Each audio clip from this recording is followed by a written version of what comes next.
Hello good morning to all of you. Welcome back to my channel Stree dream.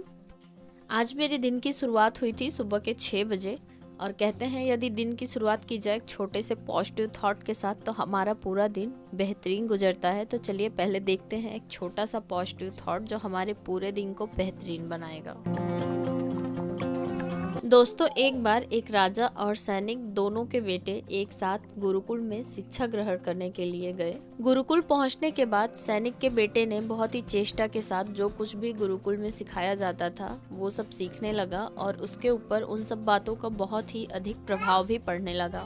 और वहीं दूसरी तरफ राजा के बेटे को गुरुकुल में सिखाई गई बातों में ना ही कोई दिलचस्पी थी और ना ही उस पर कोई प्रभाव पड़ता था। ये सब देखकर जो गुरुकुल के शिक्षक थे, जब उन्होंने ये सब नोटिस किया तो उन्होंने दोनों को एक साथ बुलाया और पूछा सैनिक के बेटे से कि बेटा, जब तुम घर से आ रहे थे तो तुम्हारे पिताजी ने तुमसे क्या कहा था।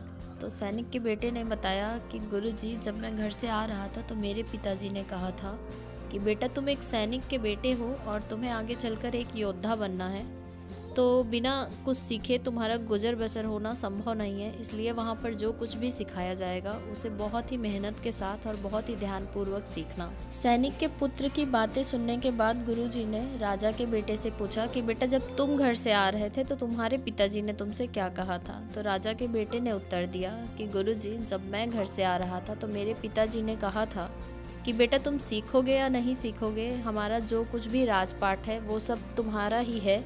तुम्हें बहुत ज़्यादा परेशान होने की ज़रूरत नहीं है। जो भी समझ में आएगा सीखना, नहीं भी आएगा तो कोई बहुत ज़्यादा चिंता वाली बात नहीं है। दोस्तों, कहानी बहुत छोटी सी है पर हमें बहुत कुछ सिखाती है कि दोनों बच्चों के सोचने का नज़रिया, ज़िंदगी जीने का नज़रिया, ज़िंदगी को देखने का नज़रिया कितना अलग अलग है।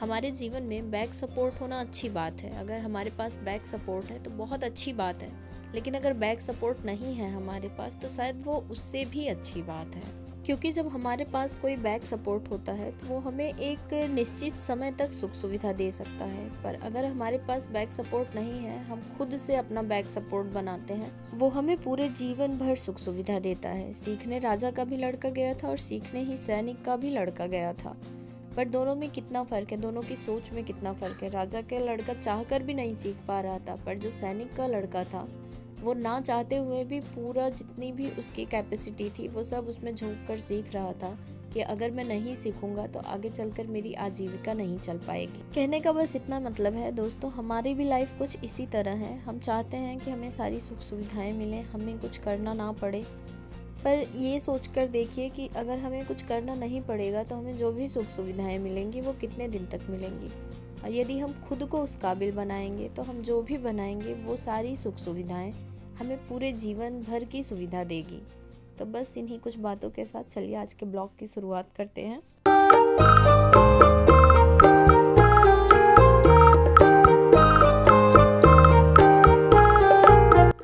आप सभी से बात करते करते मेरे आधे काम लगभग यहाँ पर कंप्लीट हो गए थे। सुबह आजकल ना ठंड काफ़ी ज़्यादा पड़ने लगी है, शॉल लेना पड़ता है और पता है आलस वाला भी दिन आ गया, उठने का मन नहीं करता, पर घर के कामों के लिए उठना पड़ता है।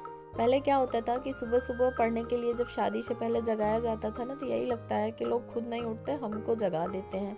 और अब मन करता है कि उठ के पढ़ाई कर लो, पर उठकर पढ़ना नहीं हो पाता है। सुबह सुबह ही पार्सल वाले भैया भी आ गए। सुबह उठने के बाद मैंने अपने सारे काम चालू कर दिए थे, क्योंकि आज मैंने सोचा है कि मैं जल्दी फ्री हो जाऊंगी। रात में पढ़ के मेरा पूरा नहीं हो पा रहा है तो मैं दिन में भी टाइम निकालने की कोशिश करूँगी।